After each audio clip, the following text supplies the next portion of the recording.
नाज़रीन धरती टाइम से गॾु आऊं आहियां अब्दुल अज़ीज़ जतोई। नज़र विझंदासीं अॼु जी ताज़ा तरीन ख़बरुनि ते। वाना में दहशतगर्दनि सां विढ़ंदे शहीद थियल फौजी नौजवान गुलशेर चन्ना जे शाहपुर जे ॻोठ निंगर मक़ाम में फौजी इजाज़त सां तदफीन कई वई।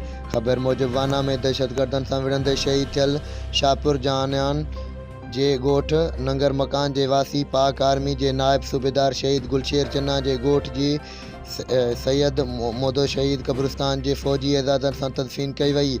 शहीद जे जनाज़े नमाज़ में पाक आर्मी रेंजर्स ऐं पुलिस जे अमलदारनि समेत ज़िंदगीअ जे मुख़्तलिफ़ मकतूबा फ़िकिर सां सिलाड़नि माण्हुनि वॾे अंग में शिरकत कई।